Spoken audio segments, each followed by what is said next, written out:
আসসালামু আলাইকুম। ওকে, আমরা শুরু করে দেই। আজকে আমরা দুইটা টপিক পড়ব, লসাগু গসাগু ও অনুপাত। প্রথমে লসাগু গসাগু পড়বো, এরপর অনুপাত অনুপাত করবো। তো শুরুতে আমরা লসাগু গসাগু দেখি। লসাগুটা কি গসাগুটা কি এটা আমাদের বোঝা দরকার।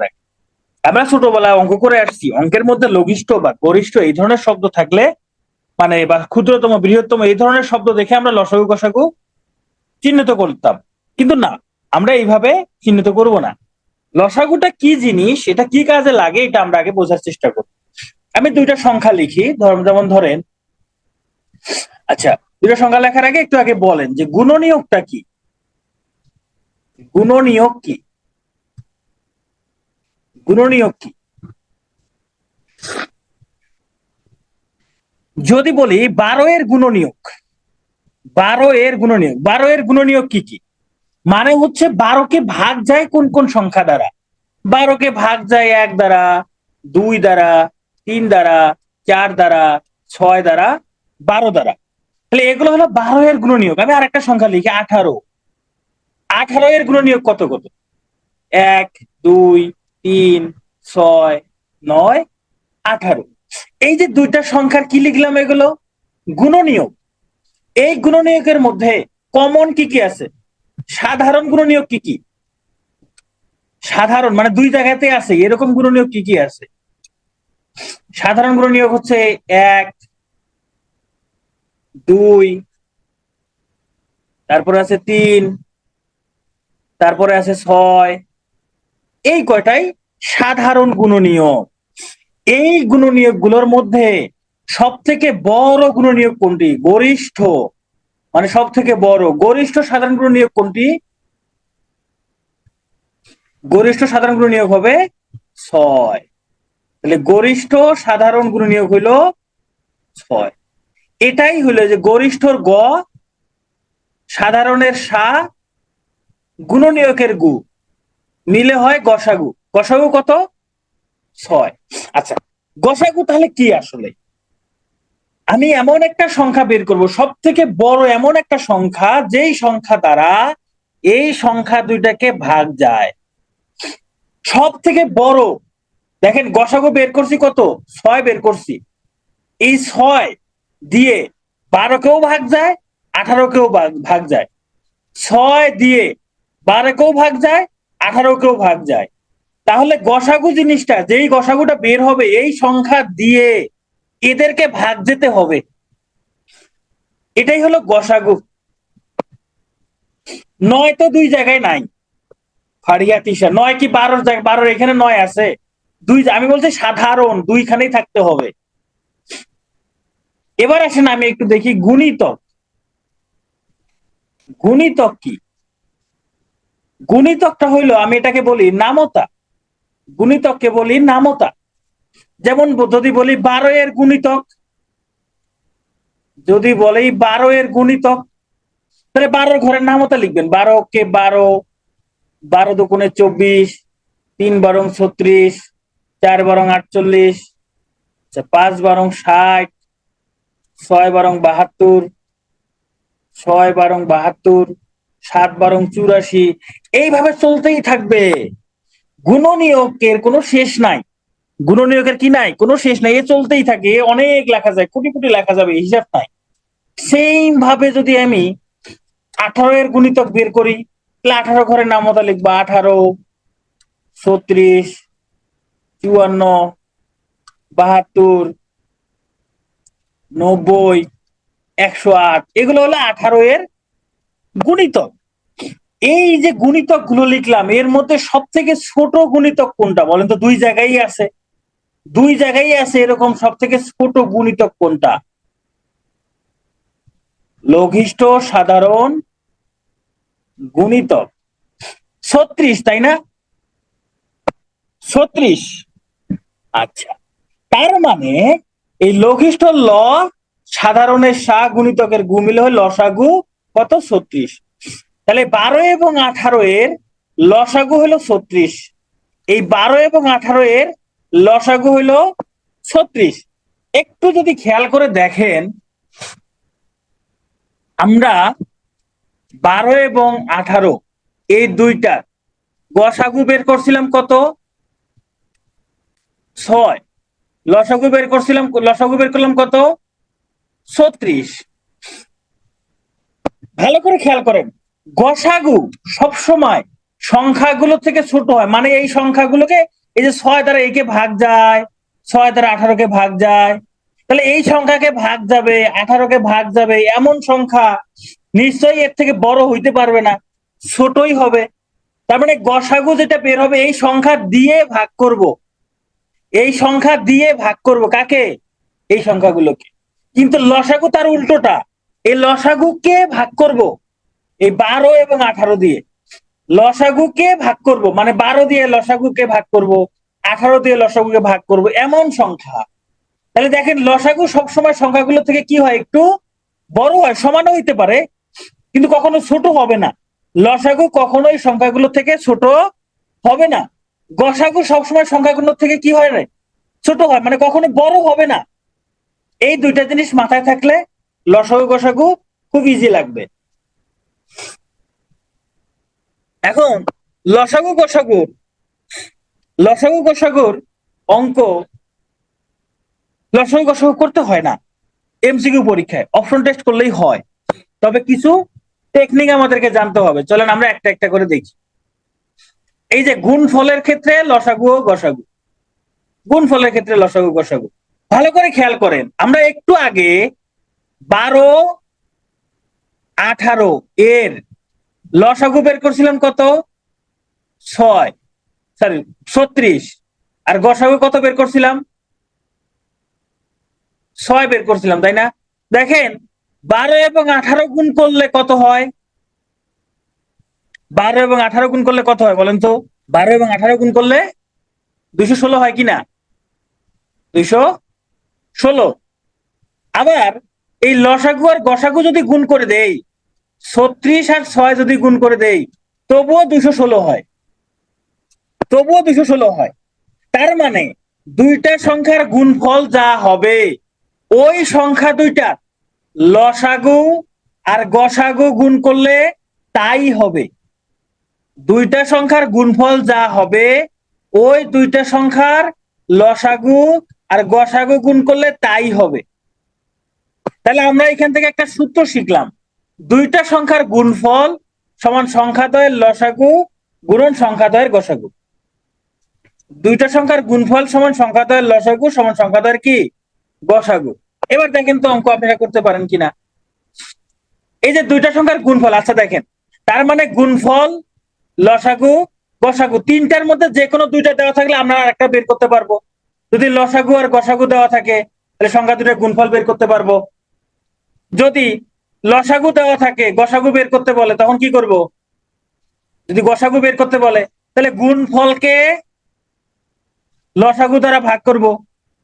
যদি লসাগু বের করতে বলে, যদি লসাগু বের করতে বলে তাহলে গুণফলকে কি করব?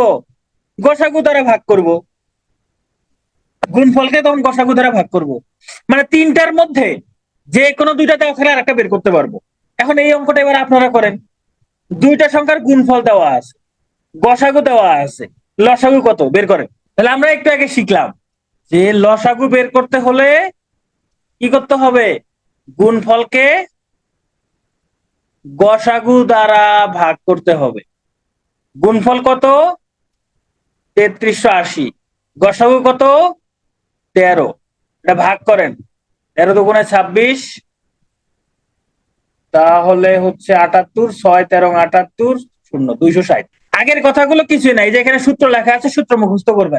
গসাগু সমান গুণফল ভাগ লসাগু, লসাগু সমান গুণফল ভাগ গসাগু, আর দুইটা সংখ্যার গুণফল সমান এই যে এটা। এখানে আগের কথাগুলো কিছুই না।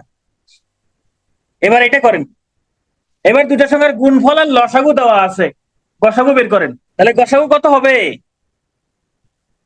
গসাগু হবে এই যে গুণফলকে ভাগ করতে হবে লসাগু দ্বারা। 264কে 132 দ্বারা ভাগ করলে হয় 2, তাহলে অ্যান্সার হলো 2। এবার এবার গুণফল দেওয়া নাই, দুইটা সংখ্যার লসাগু গসাগু দেওয়া আছে, একটা সংখ্যা দেওয়া আছে 45, আরেকটা সংখ্যা কত? ভালো করে খেয়াল করেন, বইয়ের মধ্যে আছে, জাফরিন সুলতানা বইয়ের মধ্যে আছে, এটা আমি ভুলে গেছিলাম, হয়তো প্রশ্নটা দেওয়ার ক্ষেত্রে আমি ভুলে গেছিলাম। আমি যে অঙ্কগুলো করতেছি সবগুলোই খুবই ইম্পর্টেন্ট, এগুলোই পরীক্ষায় আসে। দেখেন লসাগু দেওয়া আছে, গসাগু দেওয়া আছে, একটা সংখ্যা দেওয়া আছে 45, তাহলে আরেকটা সংখ্যা কত? একটা সংখ্যা দেওয়া আছে 45, আর একটা সংখ্যা কত, এটা বের করতে বলছে। তার মানে এই দুইটা গুণ করলে, এই যে লসাগু আর গসাগু যদি গুণ করি কি পাবো? কি পাবো? সংখ্যা দুটা গুণফল পাবো না? কত হয়? এটা হলো কি সংখ্যা দুটার গুণফল। এখন সংখ্যা দুটার গুণফলকে আমি প্রথম সংখ্যা গুণন দ্বিতীয় সংখ্যা এইভাবে লিখতে পারি কিনা? প্রথম সংখ্যা গুণন দ্বিতীয় সংখ্যা, এটা ধরে নিলাম প্রথম সংখ্যা। মানে দুইটা সংখ্যা তো তাই না? দুইটা সংখ্যা, একটা প্রথম সংখ্যা একটা দ্বিতীয় সংখ্যা। আমি আবার লিখি, এটা কাটা দিই। ধরেন দুইটা সংখ্যার গুণফল, আমি গুণফল না লিখে আমি লিখলাম প্রথম সংখ্যা গুণন দ্বিতীয় সংখ্যা। এটা তো দুইটা সংখ্যার গুণফল। এই দুটো সংখ্যার গুণফল সমান কি হবে? লসাগু গুণ গসাগু।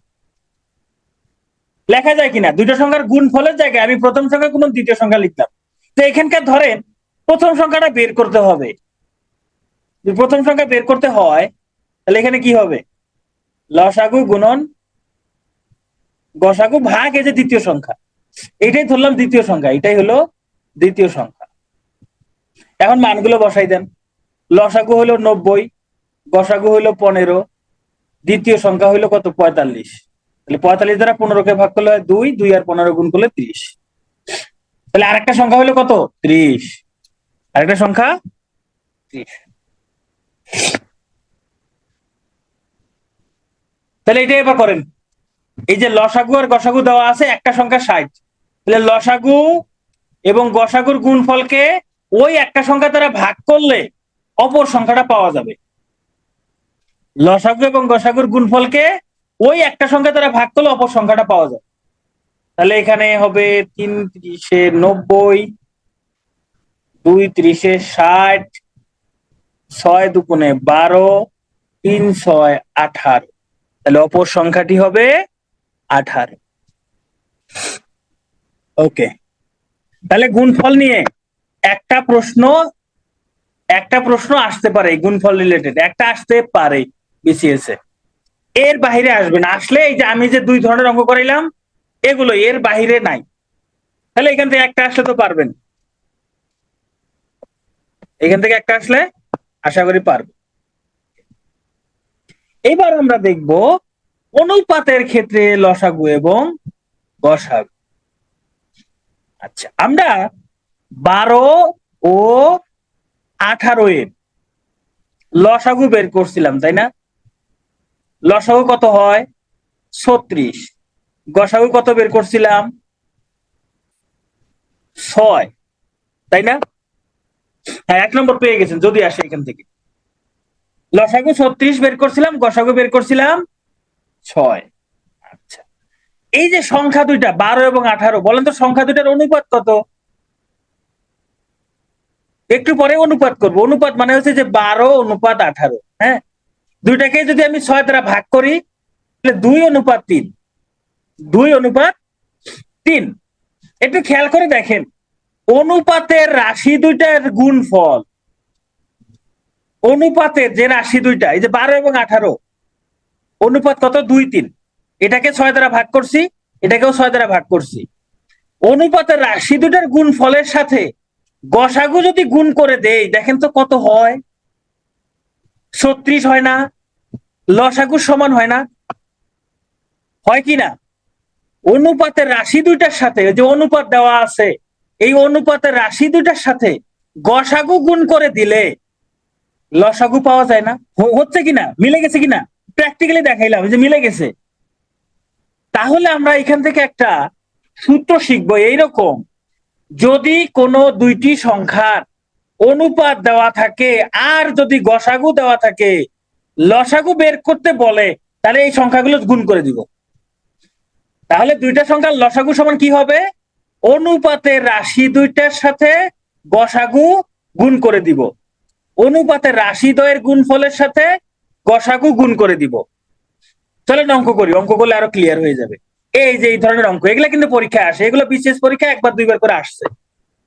দুইটা সংখ্যার অনুপাত দেওয়া আছে 5, 6, গসাগু দেওয়া আছে 4, লসাগু কত? তাহলে একদম সহজ, অনুপাতের রাশি দুইটা গুণ করব, তার সাথে গসাগু গুণ করে দিব, সমান কত? 120। এই হলো উত্তর। এর থেকে সহজ অঙ্ক আছে?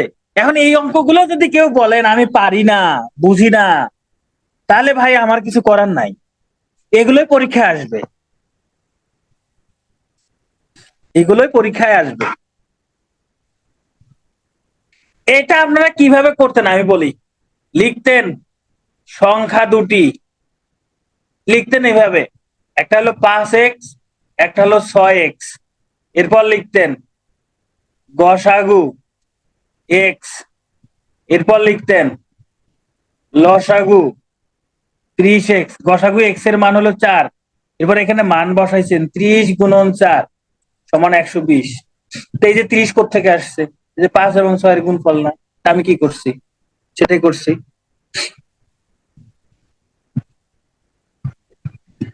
তাহলে এবার এটা সলভ করেন দেখি। দুইটি সংখ্যার অনুপাত 4, 6, গসাগু 4 হলে সংখ্যা দ্বয়ের লসাগু কত? ওকে, আপনারা অনেকেই ফেলছেন 4 গুণন 6 মানে অনুপাত দুটার গুণফল, এর সাথে গসাগু গুণ, গুণ করে বের করছেন 96। ইহা ভুল, ইহা কি ভুল? কেন ভুল? কেন ভুল? একটু খেয়াল করে দেখেন তো, আমি কি এইখানে 12, 18 গুণ করছি? বলেন তো, আমি কি বলছি 12 এবং 18-র সাথে 6 গুণ করলে লসাগু পাওয়া যাবে? এই কথা কি বলছি? না, আমি অনুপাতটাকে একদম ছোট্ট করে নিছি, কাটাকাটি করে একদম কি করছি, ছোট্ট করে নিছি, লঘিষ্ঠ আকারে প্রকাশ করছি। তো এখানেও সেটাই দেখতে হবে, এখানে লঘিষ্ঠ আকারে প্রকাশ করা আছে তাই আমি গুণ করে দিছি, কিন্তু এই অনুপাতে 4 এবং 6 এটাকে লঘিষ্ঠ আকারে প্রকাশ করলে হয় 2:3, গুণ করতে হবে 2 গুণন 3 গুণন 4, অ্যান্সার হবে 24। এইটা হবে অ্যান্সার। বুঝতে পারছেন? তাহলে গসাগুর এই অনুপাতের ক্ষেত্রে দেখতে হবে এটাকে আরো কাটাকাটি করা যায় কিনা। যদি কাটাকাটি করা যায় তাহলে কাটাকাটি করে তারপর গুণ করবেন, আর যদি কাটাকাটি করা না যায় তাহলে সমস্যা নেই। যেমন এই অঙ্কে কাটাকাটি করা যায় না, এটাই একদম ছোট্ট আকারে লঘিষ্ঠ আকারে প্রকাশ করে আছে, তাহলে এটা আপনি সরাসরি গুণ করে দিলেন, অ্যান্সার শেষ। একজন প্রশ্ন করছিলেন যে ভাইয়া গসাগু দিয়ে যদি লসাগু বের করতে বলে, দেখেন তো এই লসাগুকে যদি অনুপাতের গুণফল দ্বারা ভাগ করে দেই তাহলে কত আসে? গসাগু পাওয়া যায় না, গসাগু পাওয়া যায় না। যদি গসাগু বের করতে বলে তাহলে ভাগ। এবার আসেন, এবার আপনাদের একটা ঝামেলা লাগবে, কখন গুণ করব কখন ভাগ করব, এই দুইটা জিনিস নিয়ে আপনাদের বড় একটা ঝামেলা লাগবে। আচ্ছা, এই 12 এবং 18 এর লসাগু কত বের করছিলেন? 36। গসাগু কত বের করছিলেন? 6। একটা জিনিস মনে রাখবেন, লসাগু সবসময় গসাগুর থেকে বড় হবে, লসাগু সবসময় গসাগুর থেকে বড় হবে।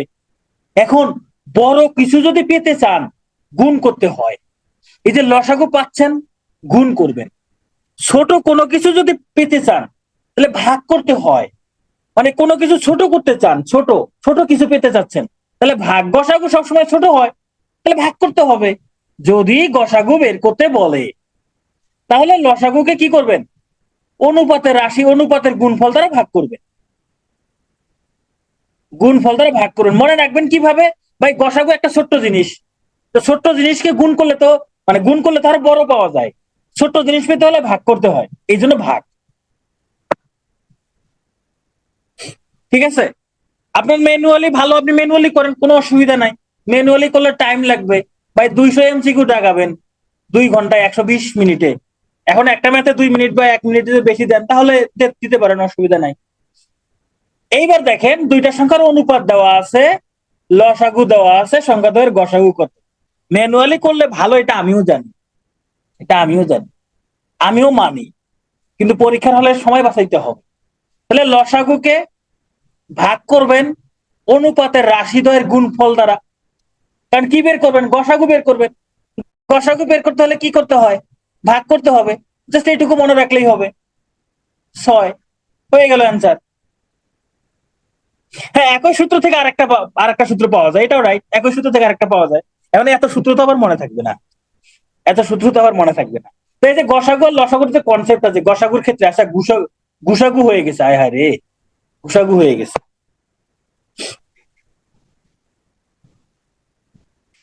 তাহলে এটা, আচ্ছা এবার এটা তো আপনারা করলেন। এবার আপনাদেরকে আর একটা সূত্র শিখি, চলেন আর একটা সূত্র শিখি।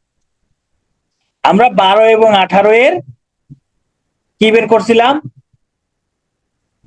লসাগু বের করছিলাম কত? 36। গসাগু বের করছিলাম কত? 6।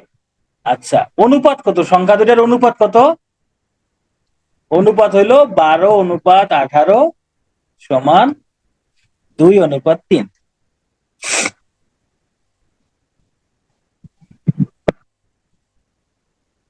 আগের স্লাইডেই তো, এটাই তো আগের স্লাইড। আগের স্লাইড তো এটাই। এটা তো আমি জাস্ট এখানে আগে অনেক আগে করছি, এইটাই তো আগের স্লাইড। এবার আপনার কাছে শুধু গসাগু দেওয়া আছে, অনুপাত দেওয়া আছে। যদি সংখ্যা দুইটা বের করতে বলে, সংখ্যা দুইটা বের করতে বলে, দেখেন তো অনুপাতের এই যে প্রথম রাশির সাথে যে 2 এর সাথে যদি গসাগু গুণ করে দেই, একটা সংখ্যা পাওয়া যায় না? আবার অনুপাতের পরের সংখ্যাতে যদি গসাগু গুণ করে দেই, আর একটা সংখ্যা পাওয়া যায় না? এই যে 12 এবং 18 পাওয়া যায় কিনা? তার মানে যদি অনুপাত দেওয়া থাকে আর গসাগু দেওয়া থাকে, সংখ্যা দুটা বের করার জন্য কি করব? গসাগুর সাথে অনুপাতের প্রত্যেকটা রাশির সাথে গুণ করে দিলেই দুইটা সংখ্যা পেয়ে যাব। এখানে সূত্র লেখা আছে, যে এখানে সূত্র লেখা আছে। তো এই সূত্র আপনাদের মনে থাকবে না হয়তোবা, এই সূত্র মনে থাকবে না। তো চলেন আমরা অঙ্ক করি, অঙ্ক করলে আরো মনে থাকবে। এই যে দুইটা সংখ্যার অনুপাত দেওয়া আছে, একটা 2 একটা 3, গসাগু দেওয়া আছে 4, বড় সংখ্যাটি কত? ভাই সংখ্যা দুইটা কত কত হবে? এই যে 2 এর সাথে 4 গুণ করলে একটা সংখ্যা পাবো 8, 3 এর সাথে 4 গুণ করলে আর একটা সংখ্যা পাবো 12। সংখ্যা দুটো একটা 8 একটা 12, সংখ্যা দুটোর একটা 8 একটা 12। তাহলে এই ধরনের অঙ্ক কিন্তু পরীক্ষা আসে, বিশেষ পরীক্ষা কিন্তু আসে। আমি এখানে যে অঙ্কগুলো করাচ্ছি প্রত্যেকটা অঙ্কই 3 স্টার। তাহলে বৃহত্তম সংখ্যা 12, ক্ষুদ্রতম সংখ্যা তাহলে 8। এখন আপনি জানেন যে অনুপাতের রাশির সাথে গসাগু গুণ করলে সংখ্যা দুটো বের হয়। তো এখানে আর কি লাগবে? আপনি গুণ করে দিবেন, শেষ। তাহলে এটা করেন আপনারা। দুইটা সংখ্যার অনুপাত 3-4, তাদের গসাগু 7 হলে সংখ্যা দুটো কত? আমি একটু দেখি আপনারা কে কে ঘুমাচ্ছেন। হ্যাঁ, তাদের একটু ভিডিওটা করি, ভিডিওটা করে আমি আজকে গ্রুপে দিয়ে দেবো। আজকে কোনো মাপ নাই, যারা যারা ঘুমাচ্ছে দেখি কে কে ঘুমাচ্ছে।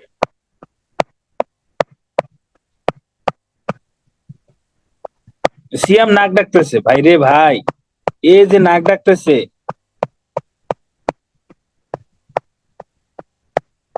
আচ্ছা, সিয়াম কে আমি ক্লাস থেকে বের করে দেই। ঠিক আছে, সিয়াম কে আউট। যে ঘুমাচ্ছে ও ক্লাসে থেকে কি লাভ? সংখ্যা বাড়ায় তো কোনো লাভ নাই। শামীম কবির, হ্যাঁ আপনার কমেন্ট দেখতে পারতেছি। চাইলে আপনাকেও দেখতে পারি, আপনার ক্যামেরা অন করে আমি আপনাকেও দেখতে পারি। তো আপনি ক্লাসে আছেন, আমি আপনার ক্যামেরা অন করবো না। ক্যামেরা আমি এখান থেকে অন করতে পারি, আমি ক্যামেরা এখান থেকে অন করতে পারি।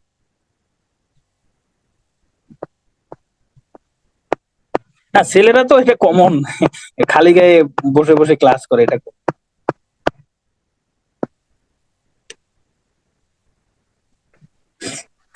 আচ্ছা এটা আপনারা অনেকে বের করছেন, থ্যাংক ইউ। তাহলে একটা সংখ্যা হবে 3 × 7 21, আর একটা সংখ্যা হবে 4 × 7 28।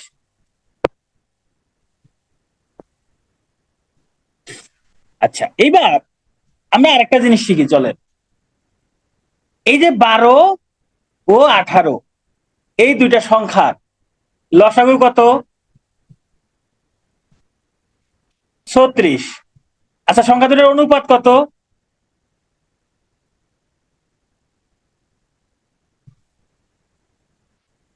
অনুপাত কত? এই 12 অনুপাত 18, 2 অনুপাত 3। এইবার একটু খেয়াল করে দেখ, লসাগু দেওয়া আছে, অনুপাত দেওয়া আছে, সংখ্যা দুটো বের করতে হবে। লসাগু সবসময় কি হয় বলেন তো? সংখ্যাগুলোর থেকে বড় হয় না। লসাগু সবসময় সংখ্যাগুলোর থেকে বড় হয় না।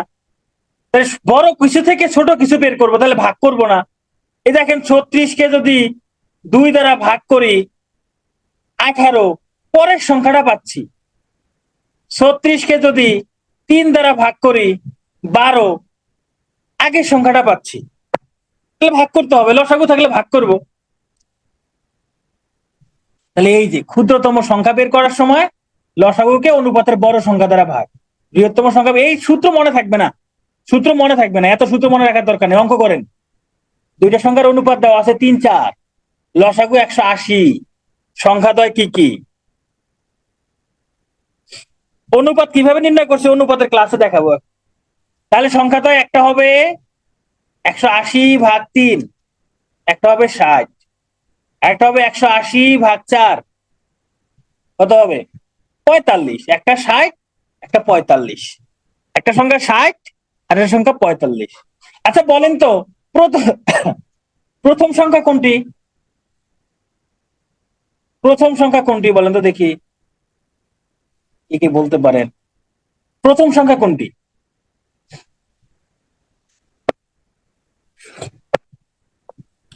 গুড, প্রথম সংখ্যা 45। অনুপাতের মধ্যে ছোট যেটা, সংখ্যার মধ্যেও ছোট ওইটাই হবে। আমার কথাটা কি বুঝতে পারছেন? অনেকে মনে করতেছেন ভাই 4 দিয়ে ভাগ করছি তাহলে এইটা দ্বিতীয় সংখ্যা, 3 দিয়ে ভাগ করছি তাহলে 60 প্রথম সংখ্যা। না, অনুপাতের মধ্যে 3 ছোট, তাহলে সংখ্যাগুলোর মধ্যে ছোট কোনটা 45, তাহলে এটাই প্রথম সংখ্যা। সংখ্যাগুলোর মধ্যে ছোট কোনটা 45, তাহলে এটাই প্রথম সংখ্যা হবে। কোনটা দিয়ে ভাগ করছেন এটা এটা ম্যাটার করে না, কোনটা দিয়ে ভাগ করছেন এটা ম্যাটার করে না। অনুপাতের মধ্যে ছোট প্রথমে আছে, তাহলে এখানে প্রথম সংখ্যা হবে 45। যদি অনুপাতটা থাকতো এরকম 4:3, তাহলে প্রথম সংখ্যা হয়তো 60, তখন তখন প্রথম সংখ্যাটি হয়তো 60, তখন প্রথম সংখ্যাটা হয়তো 60। আগের স্লাইডে এখানে সূত্র এগুলা বলা, এগুলা বোঝার কিছু নাই, অঙ্ক করেন। তাহলে এই অঙ্কটা সবাই করে ফেলেন। দুইটা সংখ্যার অনুপাত দেওয়া আছে 5, 8, লসাগু 120, সংখ্যা দুটার গুণফল কত? তাহলে আগে সংখ্যা দুটা বের করেন। একটা সংখ্যা হবে 120/5, 5 24 120, আর একটা সংখ্যা হবে 120/8, 8 15 120। তাহলে সংখ্যা দুটার গুণফল 24 আর 15 গুণ করে দেন, গুণ করলে কত হয় 360। তাহলে 360, সংখ্যা দুটার গুণফল 360, এটা অ্যান্সার। আপনারা সব থেকে কঠিন জিনিস শিখে ফেলছেন। হ্যাঁ, সব থেকে কঠিন জিনিস শিখে ফেলছেন। তার মানে লসাগু বের করতে হলে গুণ করতে হবে, আর গসাগু বের করতে হলে ভাগ করতে হবে। আপনি একটা মিনিং বের করলেন কেন? আপনি কি লসাগু বের করতে হলে গুণ, গসাগু বের করতে হলে, আমি লসাগু গসাগু গুণ ভাগ কেন আসতেছে? আপনি আরেকবার একটু রেকর্ডটা দেখে নিন। দেখেন, এই টাইপের অঙ্ক করার জন্য পিএইচডি করা লাগবে না, পিএইচডি করা লাগবে না ভাই রে। এই যে এখানে অনুপাতের মধ্যে এইখানে যদি বলে ছোট সংখ্যা কোনটা বা প্রথম সংখ্যা কোনটা, প্রথম সংখ্যা কোনটা, এই যে অনুপাতের প্রথম কোনটা 5 না, দ্বিতীয় কোনটা 8 না, তাহলে এখানে প্রথম সংখ্যাটা কি ছোট না? তাহলে এইখানকার প্রথম সংখ্যা অবশ্যই ছোট সংখ্যা হবে, এটা হলো ছোট সংখ্যা। দ্বিতীয় সংখ্যা কত 8, এটা বড় সংখ্যা। তাহলে এই দুইটা সংখ্যার মধ্যে বড় কোনটা 24, তাহলে 24 হবে দ্বিতীয় সংখ্যা। জাস্ট এইটুকুই। এই ধরনের অঙ্ক করার জন্য পিএইচডি করা লাগবে না, অনেক জ্ঞানী হওয়া লাগবে না, অঙ্কটা খালি বুঝতে হবে। দেখেন, বলছে কোন লঘিষ্ঠ সংখ্যার সাথে 2 যোগ করলে যোগফল, কোন লঘিষ্ঠ সংখ্যার সাথে 2 যোগ করলে যোগফল 12, 18, 24 দ্বারা বিভাজ্য হবে। এবার এই অঙ্ক করার জন্য অপশনগুলো জাস্ট খালি টেস্ট করবেন। কিভাবে? বলছে এই সংখ্যাগুলোর মধ্যে কোনটার সাথে 2 যোগ করলে সেই যোগফল। তাহলে 70-এর সাথে 2 যোগ করেন, কত হয় 72 হয় না? এখন দেখেন তো 72-কে কি 12 দ্বারা ভাগ করা যায়? যায়। 72-কে কি 18 দ্বারা ভাগ করা যায়? যায়। 24 দ্বারা কি 72-কে ভাগ করা যায়? যায়। তাহলে এটাই উত্তর, তাহলে এটাই উত্তর। বাকিগুলো হবে না, বাকিগুলো তো লঘিষ্ঠ না, বাকিগুলো আরো বড়, বাকিগুলো আরো বড়। এখানে লসাগু গসাগু কিচ্ছু করার দরকার নাই। এই ধরনের অঙ্ক আসলেই অপশন টেস্ট, এই ধরনের অঙ্ক আসলেই অপশন টেস্ট। তাহলে অঙ্কটা কি বলছে? অঙ্ক যা বলছে আপনি তাই করবেন। বলছে এই সংখ্যাগুলোর মধ্যে কোন সংখ্যার সাথে 2 যোগ করে যা হবে সেই যোগফলকে 12 দ্বারাও ভাগ যাবে, 18 দ্বারাও ভাগ যাবে, 24 দ্বারা ভাগ যাবে। তো এখানকার মধ্যে কোন সংখ্যাকে কোন সংখ্যার সাথে 2 যোগ করলে 12, 18, 24 দ্বারা ভাগ করে? এরকম সংখ্যা একটাই, 70। এরকম সংখ্যা একটাই, 70। কারণ এই 70-এর সাথে যদি 2 যোগ করি, 2 যোগ করলে হয় 72। এই 72-কে 12 দ্বারা ভাগ যায়, 72-কে 18 দ্বারা ভাগ যায়, 72-কে 24 দ্বারা ভাগ যায়। তাহলে উত্তর ক নম্বরটা, এই নম্বরটা উত্তর। এবার এটা আপনারা করবেন, কোন ক্ষুদ্রতম সংখ্যার সাথে 5 যোগ করলে যোগফল 16, 24, 32 দিয়ে নিঃশেষে বিভাজ্য হবে, মানে 16, 24, 32 দ্বারা ভাগ করা যাবে। এখানে অপশন দেওয়া আছে। এখন আপনারা বলেন যে এখানকার মধ্যে কোনটার সাথে 5 যোগ করলে সেই যোগফলকে 16, 24, 32 দ্বারা ভাগ করা যাবে। করেন, দেখেন কি বলছে। বলছে ক্ষুদ্রতম সংখ্যা, তাহলে অপশনগুলোর মধ্যে ছোট সংখ্যাটা আগে নিব। এই যে সব থেকে ছোট সংখ্যা হলো 81, তাহলে 81-র সাথে 5 যোগ করে দেই, কত হয়? 86। 86-কে কি 16 দ্বারা ভাগ করা যায়? যায় না, তাহলে এটা বাদ। এর থেকে বড় হলো 86। আচ্ছা, 86-র সাথে 5 যোগ করলে কত হয়? 91। আচ্ছা, 91-কে কি 16 দ্বারা ভাগ করা যায়? যায় না, এটাও বাদ। এর থেকে বড় সংখ্যা হলো 91। আচ্ছা, 91-র সাথে যদি আমরা 5 যোগ করি, কত হয়? 96। দেখেন 96-কে কি 16 দ্বারা ভাগ করা যায়? হ্যাঁ যায়, 6, 16, 96। আচ্ছা, তাহলে 24 দ্বারা দেখি, 24 দ্বারা ভাগ যায় করা যায়, ভাগ যায় কিনা? হ্যাঁ যায়, 4, 24, 96। এই 96-কে কি 32 দ্বারা ভাগ করা যায়? হ্যাঁ 32 দ্বারা ভাগ করা যায়। 96-কে 32 দ্বারা ভাগ করলে 3, 32, 96। তার মানে এইটা রাইট, এটা রাইট। তাহলে এটাই সঠিক উত্তর, এটাই অ্যান্সার। আর অপশন টেস্ট করার দরকার নাই, আর অপশন টেস্ট করার দরকার নাই, এটাই অ্যান্সার। ওকে, এবার বলছে কোন ক্ষুদ্রতম সংখ্যা থেকে 1 বিয়োগ করলে বিয়োগফল 9, 12, 15 দ্বারা নিঃশেষ বিভাজ্য হয়। আগের গুলো বলছে যোগ করলে, এবার বলছে বিয়োগ করলে। তা বলছে তার কি হয়েছে? আমরা বিয়োগ করবো।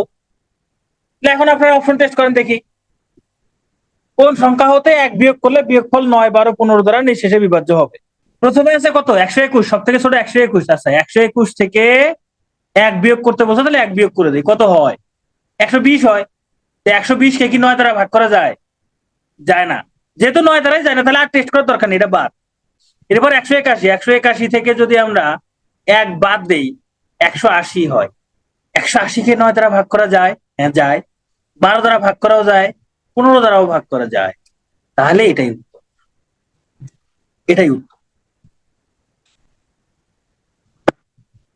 আমার একটা খুব কষ্টের কথা বলি আপনাকে, এটা আসলে খুবই কষ্টের কথা।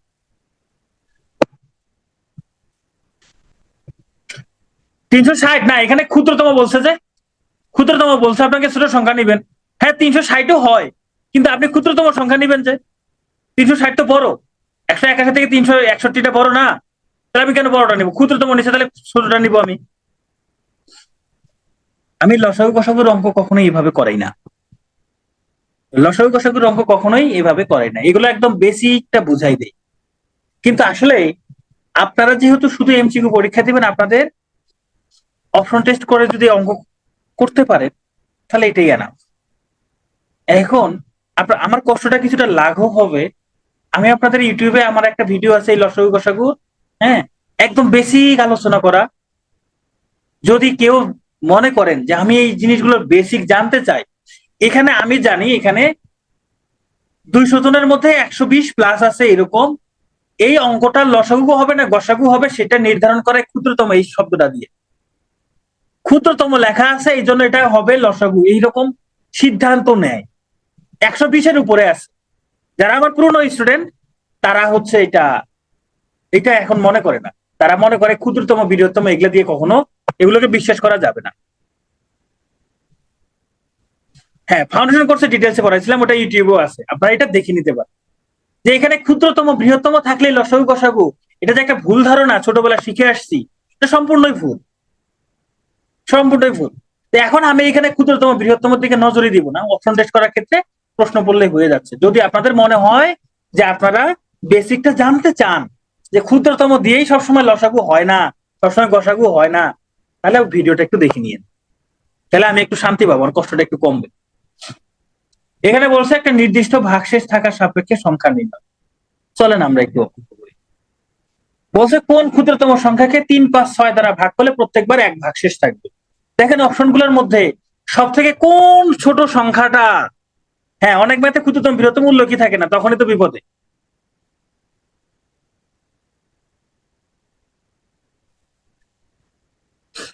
তাহলে কোন ক্ষুদ্রতম সংখ্যাকে 3 দ্বারাও ভাগ করবেন, ভাগশেষ 1 থাকবে, 5 দ্বারাও ভাগ করবেন, ভাগশেষ 1 থাকবে, 6 দ্বারাও ভাগ করবেন, ভাগশেষ 1 থাকবে। এরকম কোন ক্ষুদ্রতম সংখ্যাটা আছে? দেখেন 31কে যদি 3 দ্বারা ভাগ করেন, ভাগশেষ 1 থাকবে না। 31কে যদি 5 দ্বারা ভাগ করেন, ভাগশেষ 1 থাকবে না। 31কে যদি 6 দ্বারা ভাগ করেন, ভাগশেষ 1 থাকে। সহজ একটা অঙ্ক, আমি লসাগু কষাগুর দিকে যাবই না। তাহলে এটাই উত্তর, তাহলে এটাই উত্তর।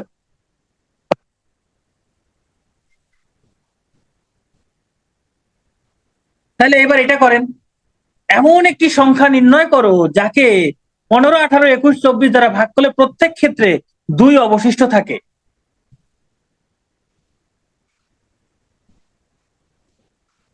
এটা একটু বড়, হ্যাঁ ভাগগুলো একটু বড় হয়ে যাবে, তাই তো।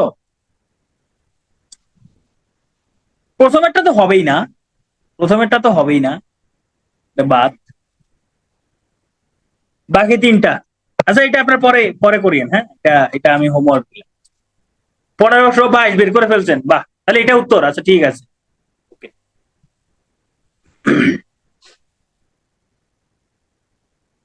এবার বলছে কোন বৃহত্তম সংখ্যা দিয়ে, ভালো করে খেয়াল করেন, কোন বৃহত্তম সংখ্যা দিয়ে 102 এবং 186 কে ভাগ করলে প্রত্যেকবার 6 ভাগশেষ থাকবে। এই সাউন্ড প্রবলেম হচ্ছে, কি বলেন?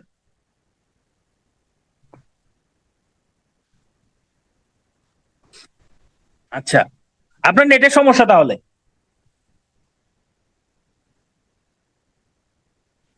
লসাগু করে 2 বিয়োগ না, লসাগু করে 2 যোগ হবে, 2 যোগ। এই যে দেখছেন, এমনগুলোর মধ্যে এটাই ঝামেলা, লসাগু করে 2 বিয়োগ করে বের করছেন, লসাগু করে 2 যোগ করতে হবে। তো এটার অপশন টেস্ট করেন, দেখেন তো এগুলোর মধ্যে কোন সংখ্যা দিয়ে, ভালো করে খেয়াল করেন, এবার কিন্তু 102 দিয়ে এগুলোকে ভাগ করব না, এই সংখ্যাগুলো দিয়ে 102 কে ভাগ করব, 186 কে ভাগ করব, দেখবো ভাগশেষ 6 থাকে কিনা। দেখেন তো 12 দিয়ে 102 কে ভাগ করলে কি ভাগশেষ 6 থাকে? 12 দিয়ে 102 কে ভাগ করলে কি ভাগশেষ 6 থাকে? কিংবা 12 দিয়ে 186 কে ভাগ করলে কি ভাগশেষ 6 থাকে? 8 12 96, হ্যাঁ ভাগশেষ 6 থাকে। তারপরে 12 কে 12, 86 ক্ষেত্রে কি হয়? 186 কে 12 দ্বারা ভাগ করেন তো দেখি, 186 কে 12 দ্বারা ভাগ করেন, 12 কে 12, 6, 5 12 60, 6, হ্যাঁ। আবার 102 কেও ভাগ করলেও ভাগশেষ থাকে, তাহলে 12 হইল অ্যান্সার। একজন বের করছেন 16, 16 কি হয়? 16 দ্বারা 186 কে ভাগ করেন তো কত হয়? 16 দ্বারা 186 কে ভাগ করেন, 16 কে 16, 2, আবার 16 কে 16, ভাগশেষ 10 থাকে, 6 তো থাকে না, 16 হবে না তো। 16 দিয়ে 102 এর ক্ষেত্রে ভাগশেষ 6 থাকে, কিন্তু 186 এর ক্ষেত্রে তো থাকে না। 16 দিয়ে 186 কে ভাগ করলে তো ভাগশেষ 6 থাকে না। হ্যাঁ 16 দিয়ে যদি আপনি 102 কে ভাগ করেন তখন ভাগশেষ 6 থাকে, এটা ঠিক আছে, কিন্তু আরেকটার ক্ষেত্রে তো থাকে না, 186 ক্ষেত্রে তো থাকে না, এজন্য 16 হবে না, 12 রাইট অ্যান্সার। বুঝতে পারছেন? এবার এবার একাধিক ভাগশেষ থাকা সাপেক্ষে সংখ্যা নির্ণয়, চলেন আমরা এটা। বলছে কোন বৃহত্তম সংখ্যা দ্বারা 27 কে ভাগ করলে ভাগশেষ থাকবে 3,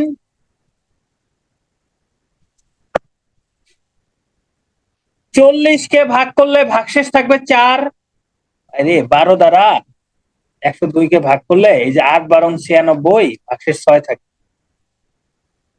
65 কে ভাগশেষ করলে ভাগশেষ 5 থাকবে, কোন বৃহত্তম সংখ্যা দ্বারা? দেখেন তো এখানকার মধ্যে কোন সংখ্যা দ্বারা 27 কে ভাগ করলে ভাগশেষ 3 থাকে, কোন সংখ্যা দ্বারা? 10 দ্বারা যদি 27কে ভাগ করি ভাগশেষ কি 3 থাকে? থাকে না, ইহা বাদ। 12 দ্বারা যদি 27কে ভাগ করি, 12 দ্বারা 27কে ভাগ করলে ভাগশেষ কত থাকে? দেখেন তো, ভাগশেষ 3 থাকে। 12 দ্বারা 40কে ভাগ করলে কি ভাগশেষ 4 থাকে? 3 12 36, হ্যাঁ ভাগশেষ 4 থাকে। 12 দ্বারা 65কে ভাগ করলে কি ভাগশেষ 5 থাকে? 5 12 60, হ্যাঁ ভাগশেষ 5 থাকে। তাহলে এটার অ্যান্সার 12। অ্যান্সার 12। তার মানে এই অঙ্কগুলো পারতে হলে কি জানতে হবে বলুন তো? এই অঙ্কগুলো পারতে হলে কি জানতে হবে?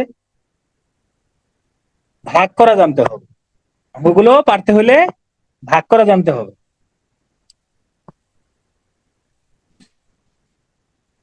এর বলছে কোন পূর্ণ সংখ্যাকে 3 4 5 6 দ্বারা ভাগ করলে 1 2 3 4 ভাগশেষ থাকবে?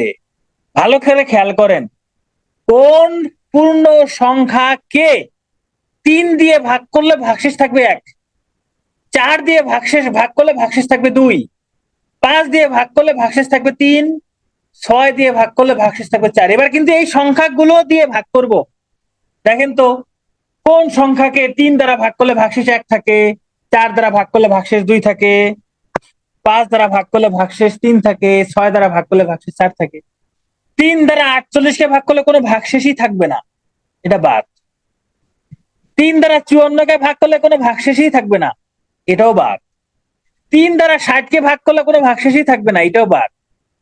তাহলে 58 থাকে, এটাই উত্তর। দেখেন, 3 দ্বারা যদি 58কে ভাগ করেন ভাগশেষ 1 থাকবে। 4 দ্বারা যদি 58কে ভাগ করেন ভাগশেষ 2 থাকবে। 5 দ্বারা যদি 58কে ভাগ করেন ভাগশেষ 3 থাকবে। 6 দ্বারা যদি 58কে ভাগ করেন ভাগশেষ 4 থাকবে। ভাগ করে দেখেন, তাহলে এটাই সঠিক উত্তর।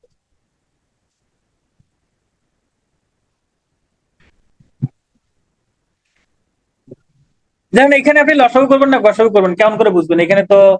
এখানে তো আপনার বৃহত্তম ক্ষুদ্রতম এইসব কোনো কিছু নাই। তাহলে এটা আপনারা করেন, এটা আপনারা করেন। মানসিক দক্ষতা নাই, এগুলো লসাগু গসাগু। বলতে কোন সংখ্যাকে 12 এবং 16 দ্বারা ভাগ করলে অবশিষ্ট থাকবে যথাক্রমে 5 এবং 9? মানে 12 দ্বারা ভাগ করলে 5, 16 দ্বারা ভাগ করলে 9 ভাগশেষ থাকবে। কত? 41। গুড, তাহলে 41 সঠিক উত্তর। Thank you. চলেন লসাগু গসাগুর প্রয়োগ সংক্রান্ত অঙ্ক দেখি।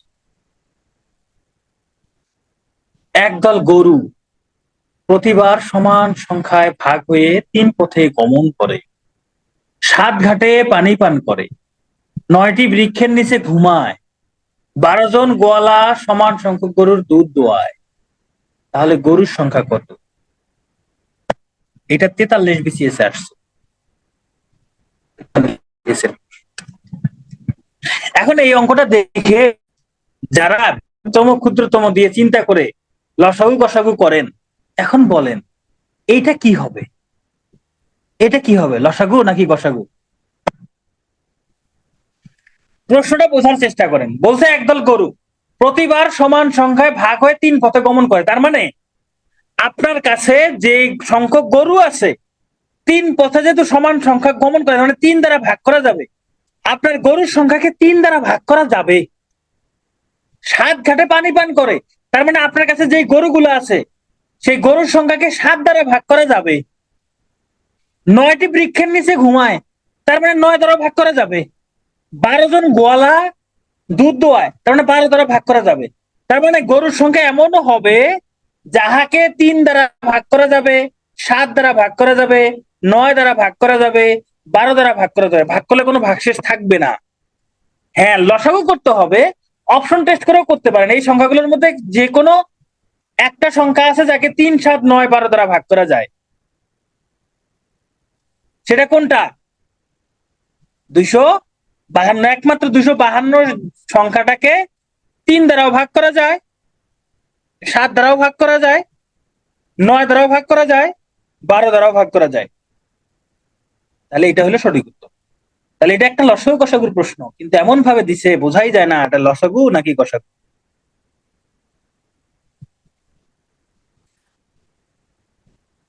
এবার বলছে সর্বমোট কত সংখ্যক গাছ হইলে একটি বাগানে 7, 14, 21, 35, 42 সারিতে গাছ লাগালে একটি কমও হবে না, একটি বেশিও হবে না? হ্যাঁ, লসাগু গসাগু করলে তাড়াতাড়ি হবে, আপনি লসাগু গসাগু করতে পারেন, অসুবিধা নাই। তার মানে আপনার কাছে এমন সংখ্যক গাছ থাকবে যাকে সেই গাছটাকে 7টা সারিতে ভাগ করলে কোনো ভাগশেষ থাকবে না। 14 দ্বারাও ভাগ করা যাবে, 21 দ্বারাও ভাগ করা যাবে, 35 দ্বারাও ভাগ করা যাবে, 42 দ্বারাও ভাগ করা যাবে। এখন বলেন এই অপশনগুলোর মধ্যে কোন সংখ্যা আছে যাকে 7, 14, 21, 35, 42 দ্বারা ভাগ করা যায়? একমাত্র 210। এটাকে 7 দ্বারা ভাগ করা যায়, বাকিগুলোকে 7 দ্বারা ভাগ করা যায় না। 22 কেও 7 দ্বারা ভাগ করা যাবে না, 23 কেও না, 26 কেও না, 7 দ্বারা ভাগ করা যায় না। তাহলে 210 সঠিক উত্তর। 210 হবে সঠিক উত্তর।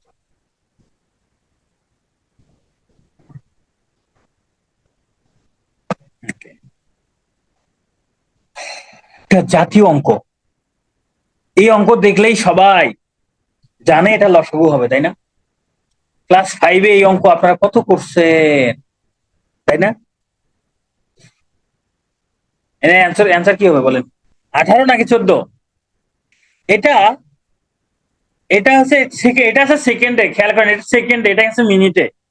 10 মিনিট মানে হচ্ছে 600 সেকেন্ড। অপশন টেস্ট করলে তাহলে মিনিটগুলোকে সেকেন্ডে প্রকাশ করতে হবে। অপশন টেস্ট করলে তাহলে মিনিটগুলোকে সেকেন্ডে প্রকাশ করতে হবে। 6 14 কত হয়? 84 না, 840 সেকেন্ড।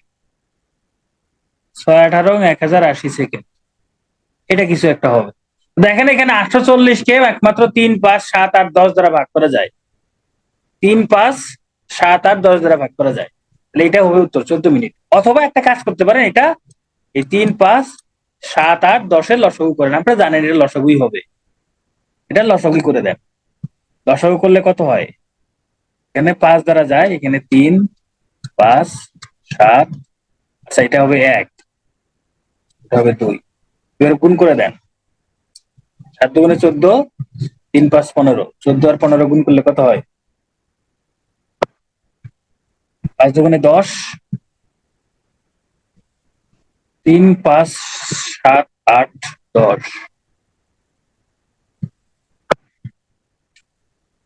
210 হয় না? অপশন কি ঠিক আছে নাকি অঙ্ক ভুল করছি? 3 5 7 8 10, 5 দ্বারা যায়, 3 থাকবে, ও 8 লিখি নাই, আরে 8 তো লিখি নাই, 8 লিখি নাই, হ্যাঁ 8 লিখি নাই, ভুলে 8 লিখি নাই। হ্যাঁ এবার ঠিক আছে, এগুলো গুণ করলে 840 হবে, 840 সেকেন্ড হবে, সেকেন্ড। 840 কে যেহেতু এটা মিনিটে আছে, এবার এটাকে আবার কি করতে হবে? মিনিটে প্রকাশ করার জন্য 60 দ্বারা ভাগ করতে হবে। 60 দ্বারা ভাগ করলে কত হবে? 6 14 84।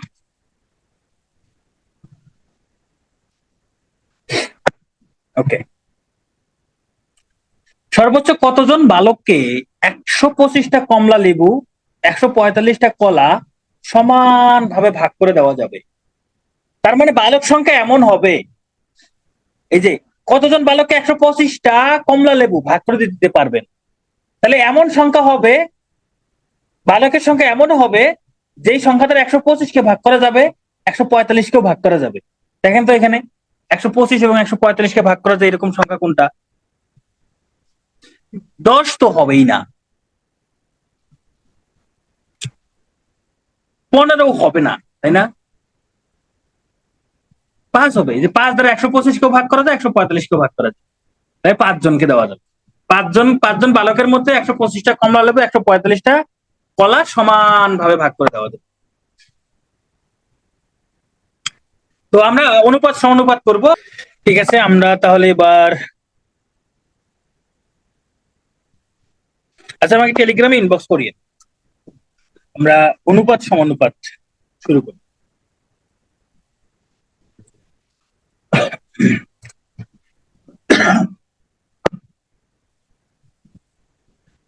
আচ্ছা, অনুপাতটা আসলে কি? আমরা অনেকেই জানি অনুপাত মানে হচ্ছে ভগ্নাংশ। আসলে অনুপাত মানে ভগ্নাংশ না, অনুপাত মানে হচ্ছে তুলনা করা। তুলনা করা কিরকম? যেমন ধরেন এই হচ্ছে তানিয়া, হ্যাঁ, তানিয়া, আর এ হচ্ছে ধরেন ফারহানা। ফারহানা, তো তানিয়ার ওজন হচ্ছে ধরেন 40 কেজি, আর ফারহানার ওজন হচ্ছে 80 কেজি। হ্যাঁ, ফারহানার ওজন হচ্ছে 80 কেজি, ওয়েট হচ্ছে 80 কেজি। তাহলে এখন দেখেন তো, তানিয়ার তুলনায় ফারহানার ওজন কত গুণ? তানিয়ার 2 গুণ ওজন ফারহানার না? তানিয়ার 2 গুণ ওজন ফারহানা না? তাই কি না? তাই। তাহলে এই যে 2 গুণ, এই যে তানিয়ার ওজনের তুলনায় ফারহানার ওজন কত গুণ, এটাই হচ্ছে অনুপাত।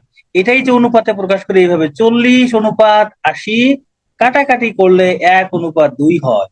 মানে তানিয়ার ওজন যদি 1 হয়, ফারহানার ওজন হবে 2। এইটা প্রকৃত ওজন না, এটা অনুপাত। এইটা হলো প্রকৃত ওজন, এটা হলো প্রকৃত ওজন। ঠিক আছে? ফারহানা স্যাট কেন ওজন বেশি হয়ে গেছে তো এই জন্য।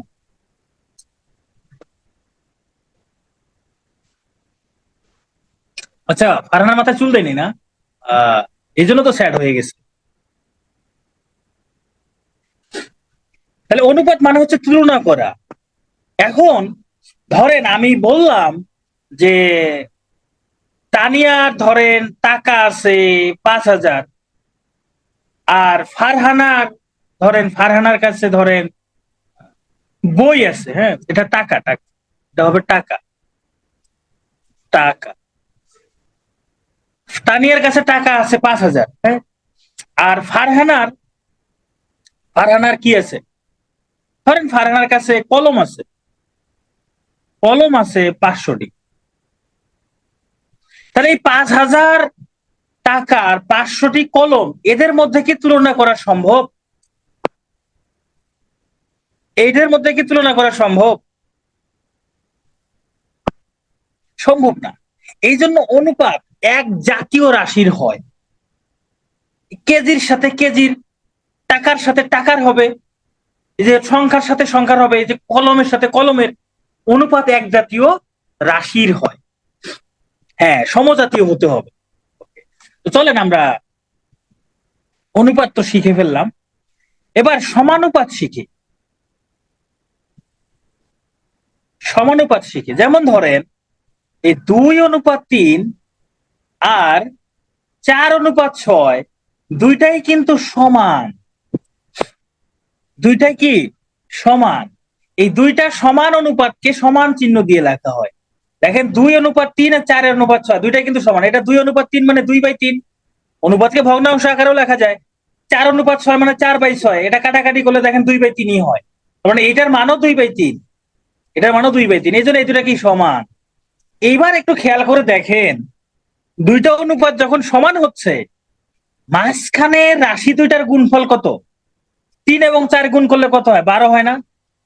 আবার 2 এবং 6 গুণ করলে কত হয়? 12 হয়। তার মানে দুইটা অনুপাত যদি সমান হয়, এই সমানুপাতের মাঝখানের রাশি দুইটার গুণফল যা হবে, প্রান্তিক রাশিদ্বয়ের গুণফল তাই হবে। তাহলে সমানুপাতের এটা একটা বৈশিষ্ট্য, জাস্ট এটা একটা বৈশিষ্ট্য, এগুলো পরীক্ষা আসবে না, জেনে রাখি। আরেকটা জিনিস দেখি আমরা, আমার তো খাতা শেষ হয়ে গেছে, আরেকটা জিনিস কি দেখো, আরেকটা জিনিস দেখাই আপনাদের।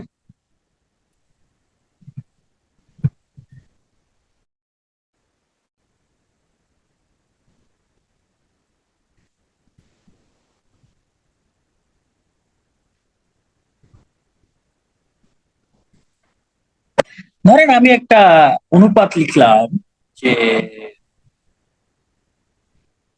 2:4, এইটার সমান আর একটা অনুপাত লিখলাম 4:8। দেখেন দুইটাই কিন্তু সমান, সমানুপাত। এখানেও যেমন দুইটা সমান ছিল, যে 2:3, 4:6 সমান ছিল, সমানুপাত, এটাও সমানুপাত। তবে মাঝখানের পদ দুইটাই একই, তাই না? এটাও স্যার, এটাও স্যার, এটাও স্যার, এটাও স্যার। মাঝখানের পদ দুটো একই হইলে এটা তো সমানুপাত অবশ্যই। যেহেতু মাঝখানের পদ দুটো একই, এটার একটা আলাদা নাম হচ্ছে ক্রমিক সমানুপাত। এটা ক্রমিক সমানুপাত। হ্যাঁ, এটার নাম হচ্ছে ক্রমিক সমানুপাত। ধরেন একটা ক্রমিক সমানুপাতের এই প্রথম পদটা দেওয়া আছে আর শেষের পদটা দেওয়া আছে, বললো মাঝখানের পদ দুটা কত, বললো মাঝখানের পদ দুটা কত বলেন, তাহলে বের করবো কিভাবে? এই প্রথম পদ আর শেষ পদ গুণ করে তার যদি বর্গমূল করি, দেখেন 2 আর 8 গুণ করলে 16, 16-র বর্গমূল কত? 4 না? তাহলে এখানে হবে 4, এখানেও হবে 4, এখানেও হবে 4, এখানেও হবে 4। তার মানে যদি কোনো ক্রমিক সমানুপাতের দুইটা রাশি দেওয়া থাকে আর মধ্যপদ বের করতে বলে, তাহলে এই রাশি দুটা গুণ করলে বর্গমূল করলেই আমরা অ্যান্সার পেয়ে যাব। আর এইরকম সমানুপাতের ক্ষেত্রে ধরেন এরকম দেওয়া আছে 2:3 সমান 4 এখানে ফাঁকা ঘর দেওয়া আছে, তাহলে এখানে কি বসবে? তাহলে কি করবেন? এই মাঝখানের পদ দুটা গুণ করবেন, গুণ করে 2 দ্বারা ভাগ করবেন, যে 3 এবং 4-এর গুণফলকে আর একটা দ্বারা ভাগ করবেন, ভাগ করলে অ্যান্সার আসে 6, তাহলে এখানে 6 বলবেন। তো যাই হোক, এগুলো ততটা ইম্পর্টেন্ট না। 2, 4, 8 লেখা যাবে না। 2, 4, 8 কেন লিখবে? 2:4:8 এইভাবে লেখা যাবে না, এইভাবে লেখা যাবে, এভাবে লেখা যাবে না। হ্যাঁ, এটাকে এইভাবে লেখা যায় 2:4, হ্যাঁ, এইভাবে দিয়ে 4:8 এইভাবে লেখা যায়। অথবা লেখা যায় 2, 4, 8 ক্রমিক সমানুপাত, এভাবে লেখা যায় ক্রমিক সমানুপাত, এভাবে লেখা যায়। কিন্তু আপনি এইভাবে লিখবেন, এটা তো হইলো না, এটা তো হইলো না। আচ্ছা, আমরা এখন দেখবো ধারাবাহিক অনুপাত। ধারাবাহিক অনুপাত এটা পরীক্ষায় লাগবে, শুধু পরীক্ষায় লাগবে না, যে কোনো অঙ্ক করার সময় এটা লাগবে। তো ধারাবাহিক অনুপাত, এই যে a native, a native ছদ্মনামে, a native, a native ছদ্মনামে বলেন তো মাইকেল মধুসূদন কি অনুবাদ করছিলেন? একটা নাটক অনুবাদ করছিলেন, তাই না?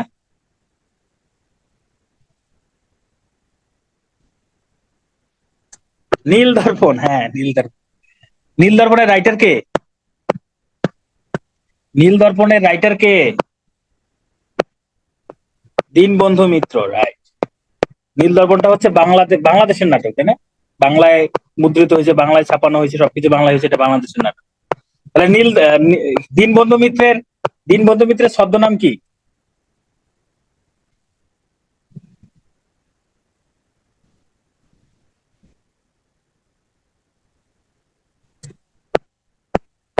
এই দীনবন্ধু মিত্রের ছদ্মনাম কষ্টজিৎ।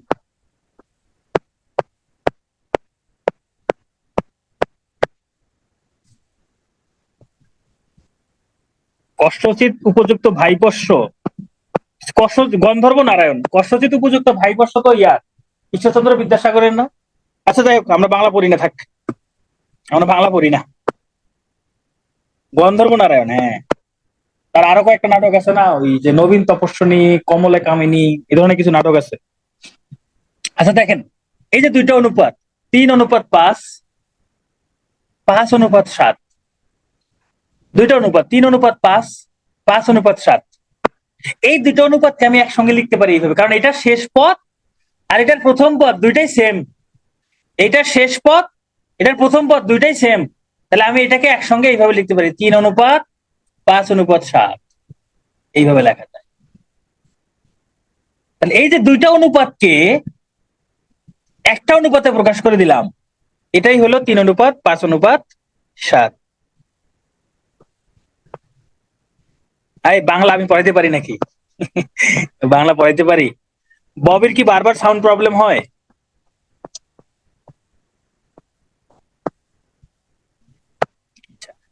তাহলে এটাই হলো ধারাবাহিক অনুপাত, এটাই হলো ধারাবাহিক অনুপাত। দুইটা অনুপাত যদি কখনো আমরা শেষ পদ, একটা শেষ পদ আর একটা প্রথম পদ একই হয়, তাহলে এই দুইটা অনুপাতকে একসঙ্গে আমরা এইভাবে লিখতে পারি, যাহাকে বলা হয় ধারাবাহিক অনুপাত। তো চলেন আমরা ধারাবাহিক অনুপাতে আমরা একটু দেখি।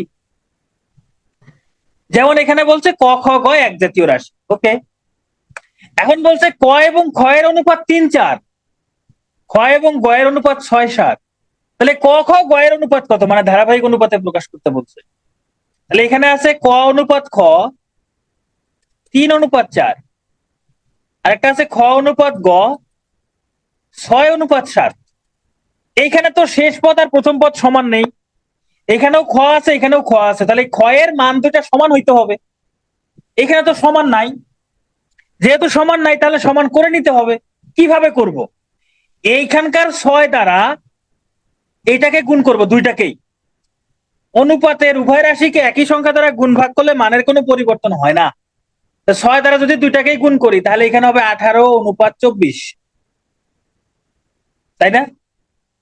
আর এইখানকার 4 দ্বারা এই দুটাকে গুণ করব, 4 দ্বারা এই দুটাকে গুণ করলে 24:28। দেখেন এটার শেষ পদ 24, এটার প্রথম পদ 24, এবার মিলে গেছে। তাহলে আমরা লিখতে পারি ক অনুপাত খ অনুপাত গ সমান কত, 18:24:28। এগুলোকে 2 দ্বারা ভাগ করা যায়, তাই না? 2 দ্বারা ভাগ করলে, আচ্ছা এটা 24 হবে, ইংরেজিতে হবে 9:12:14, এটা। তো এইভাবে না করে আমরা আরো সহজ ভাবে করতে পারি। কিভাবে সেটা? এই যে এখানকার অনুপাত দুটা লিখবো, এই যে 3-4, তার নিচে নিচে এখানকার অনুপাত দুটা লিখবো 6-7। এরপর 3-এর সাথে 6 গুণ করব, কত হয়? 18। 6-এর সাথে 4 গুণ করব, কত হয়? 24। 4-এর সাথে 7 গুণ করব, কত হয়? 28। তাহলে যে 18, 24, 28, এই যে 18, 24, 28 বের করছিলাম। তাহলে আমরা এই মেথডে করব, তাহলে দ্রুত হবে। এই মেথডে করলে দ্রুত হবে। 2 দ্বারা ভাগ কেন? কারণ সবগুলোকে 2 দ্বারা ভাগ করা যায়, তাই ছোট করে নিছি আর কি, ছোট করে নিছি। সবগুলোকে 2 দ্বারা ভাগ করে ছোট করে নিছি। তাহলে এবারে আপনারা একটা করেন দেখি। যদি এক্স এবং ওয়াই এর অনুপাত 2-3, ওয়াই এবং জেড এর অনুপাত 5-7, তাহলে এক্স ওয়াই জেড এর অনুপাত কত হয় বের করেন। হ্যাঁ, এই তো আপনারা অনেকে বের করে ফেলছেন, থ্যাংক ইউ। তাহলে এখানে হবে 2 আর 3 লিখবো, তার নিচে নিচে লিখবো 5 এবং 7। তবে খেয়াল রাখতে হবে এখানে যেটা শেষ হবে, এই যে ওয়াই দিয়ে শেষ হয়েছে, এখানে ওয়াই দিয়ে শুরু হয়েছে, ওয়াই দিয়ে শেষ হয়েছে, ওয়াই দিয়ে শুরু হয়েছে, এটা কিন্তু খেয়াল রাখতে হবে। যদি না থাকে এরকম, এরকম করে সাজাই নিতে হবে। তাহলে 5 আর 2 গুণ করলে কত হয়? 10। 3 আর 5 গুণ করলে 15। এরপর 3 আর 7 গুণ করলে 21। এই হইলো অনুপাত, এক্স ওয়াই জেড এর অনুপাত এটা। আচ্ছা ধরেন যদি বলতো এক্স এবং জেড এর অনুপাত, যদি বলতো এক্স এবং জেড এর অনুপাত কত, তাহলে কত হবে বলেন তো দেখি। যদি প্রশ্ন বলতো এক্স এবং জেড এই অনুপাত কত, এক্স অনুপাত জেড, এটা সমান কত হবে? এটা একটু বের করেন, এক্স এবং জেড এর অনুপাত কত? এক্স অনুপাত জেড, এই যে এখানে এক্স এর মান হলো 10, জেড এর মান হলো 21, তাহলে কত হবে? 10:21, 10:21। ওকে, এইটা যদি বুঝে থাকেন, এবার একটু খেয়াল করেন। এই যে দেখেন তো এখানকার প্রথমেরটার সাথে এখানকার প্রথমেরটা গুণ করলে 10 হয় না? এইখানকার দ্বিতীয়টার সাথে এখানকার দ্বিতীয়টা যদি গুণ করি, 3 এবং 7 গুণ করলে 21 হয় না? হয় কি না? তাহলে আমাকে যদি কখনো প্রশ্ন করে এক্স এবং জেড এর অনুপাত কত, তাহলে কি করব? প্রথমটার সাথে প্রথমেরটা গুণ করব, পরেরটার সাথে পরেরটা গুণ করব, শেষ। আমি আরেকটা অঙ্ক করি, যেমন দেখেন এই অঙ্কটা। এখানে বলছে এ এবং বি এর অনুপাত 3-6, বি এবং সি এর অনুপাত 12-16, তাহলে এ এবং সি এর অনুপাত কত? তাহলে এ এবং সি এর অনুপাত বের করার জন্য কি করব? এই 3-এর সাথে 12 গুণ করব, কত হয়? 36। 6-এর সাথে 16 গুণ করব, কত হয়? 96। তাহলে এ এবং সি এর অনুপাত 96। তাহলে এ এবং সি এর অনুপাত বের করার জন্য আমাকে এ বি সি বের করতে হবে না, সরাসরি বের করতে পারবো, শুধু গুণের কাজ। এটাকে অবশ্য ভাগ করা যায়, দুইটাকে হচ্ছে কত দ্বারা ভাগ করা যায়? 12 দ্বারা ভাগ করা যায়, তাই না? 3-12-36, 8-12-96, 3:8।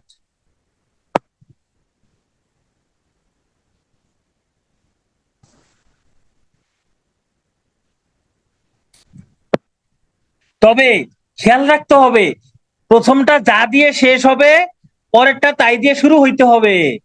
প্রথমেরটা যা দিয়ে শেষ হবে পরেরটা তাই দিয়ে শুরু হইতে হবে। ধরেন আপনার কাছে একটা প্রশ্ন আছে, দেখি আপনাদেরকে দেই। ধরেন এরকম আছে A/B সমান 2:3 আর C/B সমান 5:7। তাহলে বলেন তো A/C কত হবে? এই প্রশ্নের সমাধান করেন। A/C কত হবে? A/B দেওয়া আছে 2:3, C/B দেওয়া আছে 5:7। তাহলে A/C কত হবে?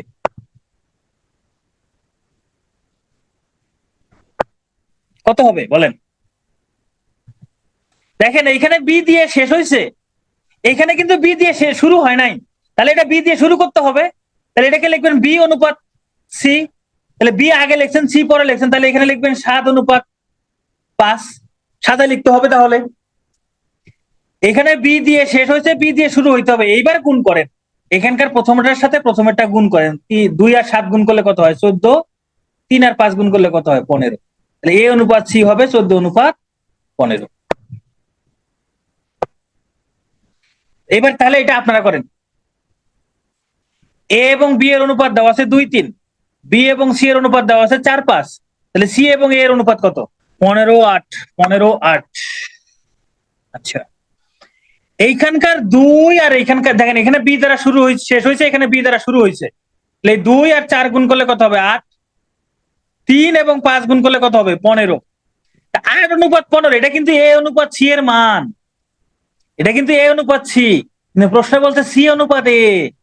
C/A বললে এটা চেঞ্জ করে নিব, 15:8।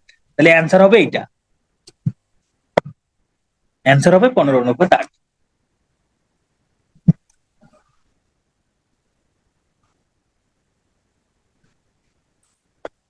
ধরেন আমি আপনাদেরকে এখন একটা জিনিস শেখাই। পরীর সাপেক্ষে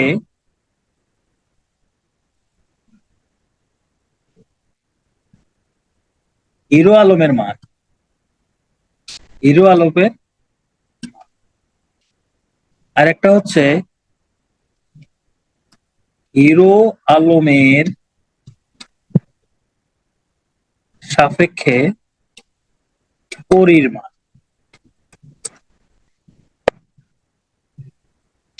আচ্ছা, মনে রাখবেন যার সাপেক্ষে বলবে সেটা নিচে হবে। তাহলে এখানে পরী নিচে, হিরো আলম উপরে। আচ্ছা, আলম বানান একটু ভুল করছি, হোক, সমস্যা নাই। এটা হিরো আলমের সাপেক্ষে, যার সাপেক্ষে বলবে সে নিচে। তাহলে হিরো আলমের সাপেক্ষে বলছে, তাহলে হিরো আলম নিচে। যার মান বের করতে বলবে সে উপরে। এই যে পরীর সাপেক্ষে, পরিমণির সাপেক্ষে, যার সাপেক্ষে সে নিচে, যার মান বের করবো সে উপরে। এটা হিরো আলমের সাপেক্ষে, তাহলে হিরো আলম নিচে। কার মান বের করবো? পরীর মান বের করবো, তাহলে পরী উপরে। আচ্ছা, না শুনলাম পরিমণি নাকি, সরি, হিরো আলম নাকি হার্ট অ্যাটাক করছে, তাই আর কি ভাবলাম যে তাহলে হিরো আলম নিয়ে একটু গবেষণা করবো। তো চলেন আমরা এখন অঙ্ক করব, এটা থেকে আমরা অঙ্ক করব।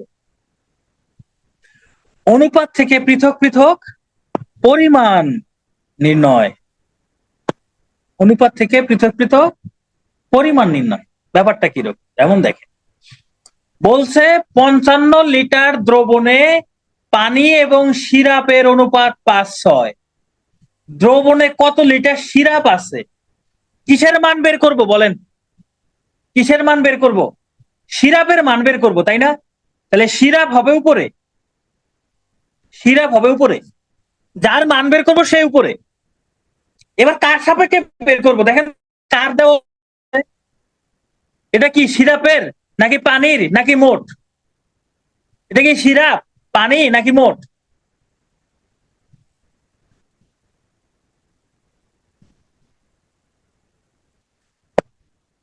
এটা কি মোট না? পানি এবং সিরাপ দুটাই না? এই 55 মান দেওয়া আছে কার? মোট। তাহলে এখানে মোট হবে, মোট হবে। তাহলে যার মান বের করতেছি সেটা উপরে, কার সাপেক্ষে বের করবে এটা বলা নাই, কিন্তু মানটা দেওয়া আছে কিসের? টোটাল পরিমাণের, মোট পরিমাণের মান দেওয়া আছে। তাহলে মোট পরিমাণের সাপেক্ষে সিরাপের মান বের করবে। এখন খেয়াল করেন তো, অনুপাতের মধ্যে সিরাপের মান কত? সিরাপের মান 6 না?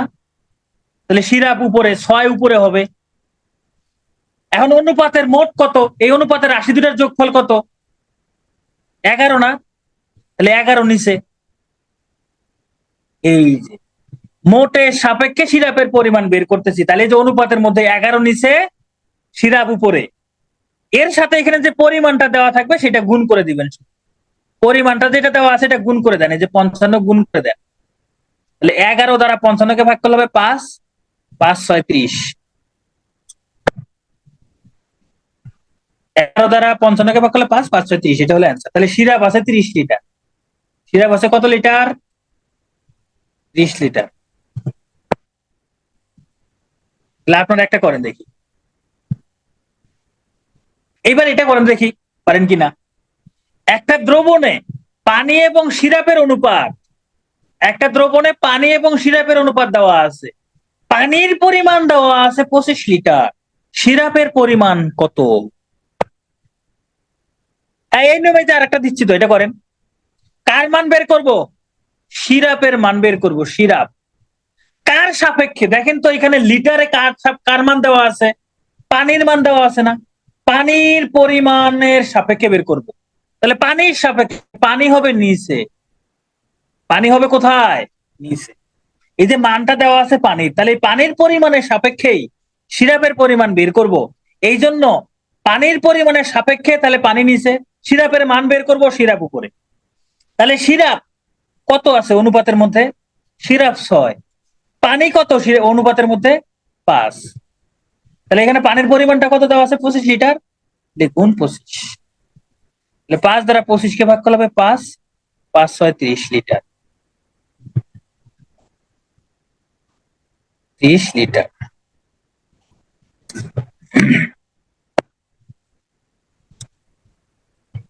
তাহলে কি হিসাব করাটা কি সহজ আছে না? সহজ আছে কিনা? তাহলে এবার এটা আপনারা করেন। বলছে 55 লিটার দ্রবণে পানি এবং সিরাপের অনুপাত দেওয়া আছে 5:6। সিরাপ ও পানির পরিমাণের পার্থক্য কত লিটার? এখানে 5-6 যোগ হলো না, কারণ হচ্ছে এখানে পানির সাপেক্ষে বের করতেছি, মোটের সাপেক্ষে না। সূচনা দেখেন, এখানে পানির সাপেক্ষে বের করতেছি, তাহলে এখানে পানির পরিমাণ হচ্ছে 5, কিন্তু আগের অঙ্কে দেখেন এখানে মোট পরিমাণ থেকে আমরা বের করব। এই জন্য অনুপাতের মোট নিছি, এই যে অনুপাতে দুটা যোগ করছি, মোট মানেই তো যোগ। কিন্তু আমার তো এখানে আলাদা করে দেওয়া আছে পানির সাপেক্ষে, যে পানির পরিমাণ দেওয়া আছে, তাহলে পানির সাপেক্ষে বের করতে হবে। তাহলে পানির অনুপাতটা লিখছি।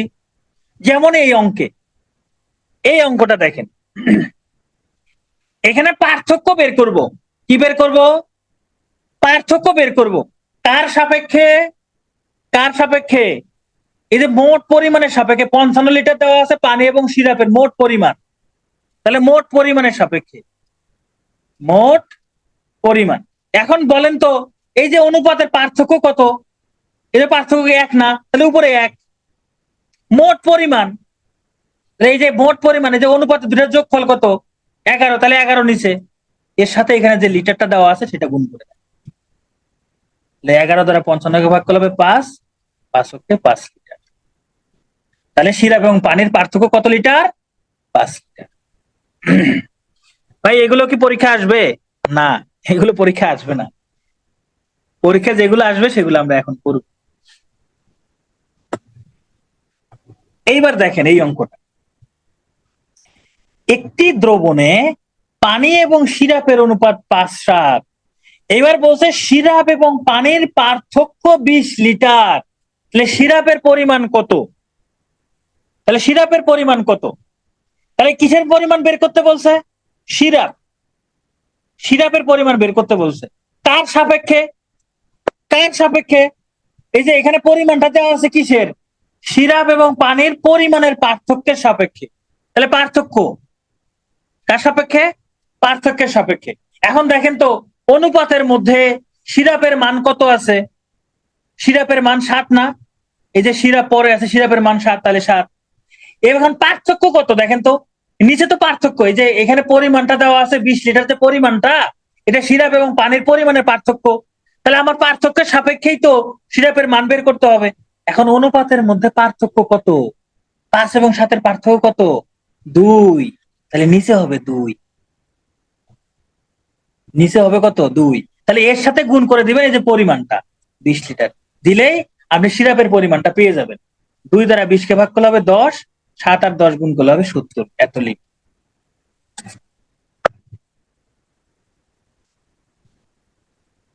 আর 70 লিটার। তাহলে এই জিনিসগুলো যখন আপনারা পারবেন, অঙ্ক খুব দ্রুত করতে পারবেন। অঙ্ক খুব দ্রুতই করতে পারবেন। এইবার দেখেন, এই অঙ্কটা আমি জ্যামিতির ক্লাসে বলছিলাম অনুপাতের ক্লাসে করব। এই যে অনুপাতের ক্লাসে চলে আসছে। বলছে কোন চতুর্ভুজে 4 কোণের অনুপাত দেওয়া আছে, বৃহত্তম কোণের মান কত? কিসের মান বের করতে বলছে? বৃহত্তম কোণ। তাহলে বৃহত্তম কোণ হবে এখানে উপরে। কার সাপেক্ষে? 4 কোণের অনুপাতের সাপেক্ষে, তাহলে 4 কোণের সাপেক্ষে, তাহলে 4 কোণ নিচে হবে। এখানে চতুর্ভুজের 4 কোণের পরিমাণ কত? 360 ডিগ্রি, মানে 360 ডিগ্রি মোট দেওয়া আছে। তাহলে বৃহত্তম মানটা কত? এখানে 3 না? এই যে 3।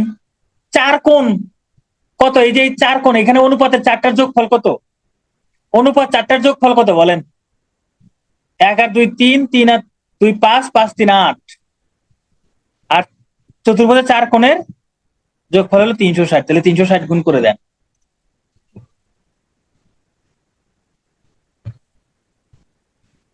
তাহলে 8 দ্বারা 360 কে ভাগ করলে 4 অষ্টে 32, 5 অষ্টে 40, 3 45-এ 135 ডিগ্রি। 135 ডিগ্রি, এটাই হলো অ্যান্সার।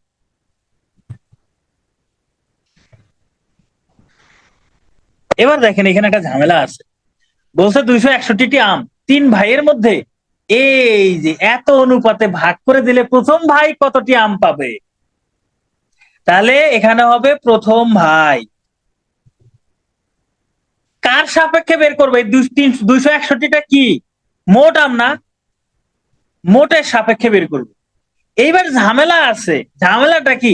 অনুপাত গুলো ভগ্নাংশ আকারে দেওয়া আছে। তাহলে এই যে অনুপাত গুলো ভগ্নাংশ আকারে দেওয়া আছে না, এই অনুপাত গুলোর ভগ্নাংশটা দূর করতে হবে। কিভাবে দূর করব? এই যে 3, 5, 9 এর লসাগু কত? 3, 5, 9 এর লসাগু 45 না? প্রত্যেকটাকে 45 দ্বারা গুণ করে দেন। প্রত্যেকটাকে 45 দ্বারা গুণ করে দেন। হ্যাঁ, সবগুলাকে 45 দ্বারা গুণ করে দেন। দিলাম। গুণ করে দিলে কত হয় দেখেন? 3 দ্বারা 45 ভাগ করলে হবে 15 অনুপাত। 5 দ্বারা 45 ভাগ করলে হবে 9, 9 দ্বারা 45 ভাগ করলে হবে 15। সরি, 5 হবে, 5 5। তাহলে অনুপাত হলো এটা। এখন সহজ হয়ে গেল না? তাহলে প্রথম ভাই এখানে আছে 15, তাহলে 15 উপরে মোট, এই যে মোট আম দেওয়া আছে, তাহলে মোট আমের সাপেক্ষে বের করবো। তাহলে 15 আর 5, 20, 20 আর 9, 29। তাহলে নিচে হবে 29 গুণন এই যে 261। এখন হিসাব করেন 29 দ্বারা 261 কে ভাগ করলে কত হয়? কত হয়? 9 হয়, তাই না? 9 আর 15 গুণ করলে 135। তাহলে প্রথম ভাই ভাবে 135টি আম। যদি বলতো দ্বিতীয় ভাই, তাহলে দ্বিতীয় ভাইয়ের ক্ষেত্রে আমরা লিখতাম 9/29 গুণ 261। তাহলে এটা হিসাব করলে যা হয়তো কত হইতো? 81। দ্বিতীয় ভাই পাইতো এটা। এটা হলো প্রথম, এটা হলো দ্বিতীয়। তৃতীয় ভাই বললে তাহলে 5/29 গুণন 261 কত হইতো? 45। এটা হয়তো তৃতীয় ভাই এর অঙ্ক। এটা হলো তৃতীয়। 261 অঙ্কের মধ্যে আছে, তাই নুসরাত অঙ্কটা পড়েন। এই যে অঙ্কের শুরুতে লেখা আছে 261, এই 261 আছে। এইবার দেখেন এই অঙ্কে বলছে পনির এবং তপনের আয়ের অনুপাত দেওয়া আছে 4:3। তার মানে পনিরের এবং তপনের আয়ের অনুপাত দেওয়া আছে 4:3। আবার বলছে তপন এবং রবিনের আয়ের অনুপাত। আবার বলছে তপন এবং রবিনের আয়ের অনুপাত কত? 5 করেন, পনিরের আয় দেওয়া আছে, রবিনের আয় বের করতে হবে। তার মানে উপরে হবে রবিনের আয়, যার আয় বের করতে হবে সেটা তো নিচে উপরে। কার সাপেক্ষে? পনিরের সাপেক্ষে, কারণ পনিরের আয় দেওয়া আছে, তাহলে পনির নিচে। আমরা তো এইটুকু বুঝতে পারছি, যে এখানে রবিনের আয় বের করতে বলছে, তাহলে রবিন উপরে যাবে। কার সাপেক্ষে? যে পনিরের আয় দেওয়া আছে, তাহলে পনিরের সাপেক্ষে, তাহলে পনির নিচে। এইটুকু তো বুঝতে পারছি, আর এটা তো অনুপাত দেওয়া আছে বইয়ের। আচ্ছা, আগের অঙ্কটা কি? আগের অঙ্কের সমস্যাটা কোথায় বলেন তো? আগের অঙ্কের সমস্যা কি, যে এই অনুপাতটা নাকি হিসাবটা? এই অনুপাতটা আসলে এটা, এই অনুপাতটা এটা না, অনুপাতটা হলো যে এটা 15:9:5, এই যে অনুপাত হলো এটা। এই অনুপাতটাকে ভাঙলে এটা হয়, প্রত্যেকটাকে 45 দ্বারা গুণ করছে, জাস্ট এইটুকুই। প্রত্যেকটাকে 45 দ্বারা গুণ করছে, আর কিছুই না। এখন প্রথম ভাই কয়টি পাবে? তাহলে প্রথম ভাই উপরে, এখানে মোট আম দেওয়া আছে 261টা, তাহলে মোটের সাপেক্ষে এটা লিখছি, প্রথম ভাই প্রথম উপরে, নিচে মোট। তাহলে প্রথম ভাই, এখানে প্রথম ভাইয়ের সংখ্যা হলো 15। এই অনুপাত তো নাই, এটা তো বাদ গেছে। এখন আমি নতুন অনুপাত বের করছি না, সরল অনুপাত বের করছি। আর অনুপাতের এই যে মোট কত, মোট কত, এই যে যোগ করলে 15, 9, 5 যোগ করলে 29, নিচে 29। তাহলে এর সাথে যে টোটাল আমের সংখ্যা দেওয়া আছে 261, 261 গুণ করে দিচ্ছি, তাহলে 135। এটা হলো অ্যান্সার। বাকিগুলো আমি এমনি বের করছি। যদি প্রশ্নে বলতো দ্বিতীয় ভাই তৃতীয় ভাই কত পাইছে, এটা আমি এমনি বের করছি। ভাইরে, 29 এই যে 15, 15 যোগ 9 যোগ 5, এটা যোগ করলে হয় 29। এই যে 15, 9, 5 যোগ করলে 29 হয়। আচ্ছা, এখন খেয়াল করেন, পনিরের সাপেক্ষে রবিনের যে আয় বের করব, এখানে পনিরের সাথে রবিনের সরাসরি কানেকশন আছে। পনিরের সাথে রবিনের সরাসরি কানেকশন আছে। এখানে পনিরের সাথে তপনের কানেকশন, তপনের সাথে রবিনের কানেকশন। পনিরের সাথে তো রবিনের সরাসরি কানেকশন নাই, তাহলে পনিরের সাথে রবিনের সরাসরি কানেকশন বের করতে হবে। কিভাবে বের করব? দেখেন তো, এই যে পনিরের সাথে তপনের অনুপাত দেওয়া আছে, তপনের সাথে রবিনের অনুপাত দেওয়া আছে, তাহলে কি আমি পনিরের সাথে রবিনের অনুপাত বের করতে পারবো না? এই যে পনিরের সাথে রবিনের অনুপাত, এটার সাথে এইটা একটু আগেই করে আসছি, কিন্তু আমরা ধারাবাহিক করব না। ধারাবাহিক কেন করব? দেখেন তো, এই যে একটু আগে আমরা এগুলা করলাম না, এই যে এটা, এই যে এ এবং বি এর অনুপাত দেওয়া আছে, বি এবং সি এর অনুপাত দেওয়া আছে, তাহলে এ এবং সি এর অনুপাত কত? কি করছি? এটার প্রথমটার সাথে প্রথমেরটা গুণ করছি না, এটা দ্বিতীয়টার সাথে দ্বিতীয়টা গুণ করছি না। এ অনুপাত সি, এই যে প্রথমেরটার সাথে একদম শেষেরটার অনুপাত, এ এবং সি এর অনুপাত। তাহলে এখানেও তো তাই, এখানে তো তাই। এই যে পনিরের সাথে প্রথমটার সাথে একদম শেষেরটার অনুপাত, তাহলে 4 এবং 5 গুণ করে দেন, কত হয়? 20। এই 3 এবং 4 গুণ করে দেন, কত হয়? 12। এই যে পনির এবং রবিনের সম্পর্ক পেয়ে গেছি, পনির এবং রবিনের সম্পর্ক পেয়ে গেছি। তাহলে এখন আপনি লেখেন, এখানে উপরে রবিন, রবিনের কত? রবিনের 12, তাহলে 12 উপরে। পনির, পনির কত? পনির হলো 20, তাহলে 20 নিচে। এর সাথে গুণ হবে, এই যে না, কার সংখ্যা লিখছি? পনিরের না, পনিরের টাকা কত? 120, তাহলে 120 নিচে। 20 দ্বারা 120 কে ভাগ করলে হবে 6, 6, 6 বারং 72 টাকা। এই অঙ্কটা আমি 48-এ করাইছি। হ্যাঁ, ধারাবাহিক করলে হচ্ছে টাইম বেশি লাগবে রায়হান পারভেজ, ধারাবাহিক করলে একটু টাইম বেশি লাগবে, কিন্তু 49-এ এই প্রশ্নটা চলে আসছে। দেখেন, এক্স এবং ওয়াই এর অনুপাত দেওয়া আছে, ওয়াই এবং জেড এর অনুপাত দেওয়া আছে। এক্স এর মান 200, জেড এর মান কত? তাহলে জেড এর মান বের করতে হবে। তাহলে জেড উপরে, কার সাপেক্ষে? যে এক্স এর মান দেওয়া আছে, এক্স এর সাপেক্ষে, তাহলে এক্স নিচে। তাহলে আমার এক্স এবং জেড এর সাথে সম্পর্ক লাগবে না। তাহলে এক্স এবং জেড এর সাথে সম্পর্ক কিভাবে করব? এই যে প্রথমটার সাথে একদম শেষেরটার সাথে সম্পর্ক করার জন্য কি করতে হয়? এই প্রথমটার সাথে প্রথমটা গুণ করে দেন, 4 এবং 5 গুণ করলে কত হয়? 20 অনুপাত, এই দ্বিতীয়টার সাথে দ্বিতীয়টা গুণ করলে কত হয়? 3 এবং 4 গুণ করলে কত হয়? 12, 20:12।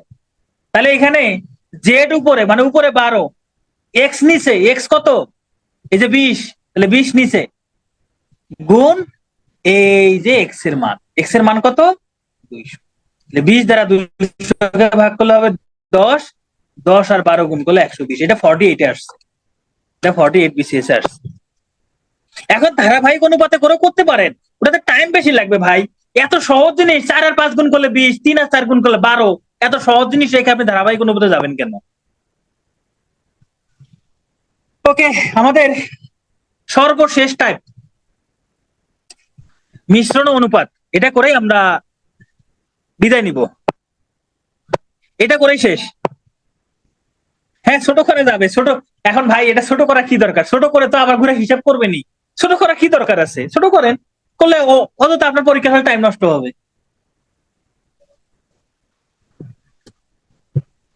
বলছে 40 গ্রাম মিশ্রণে সোনা ও তামার অনুপাত 5:3, ওই মিশ্রণে সোনা এবং তামার পরিমাণ কত?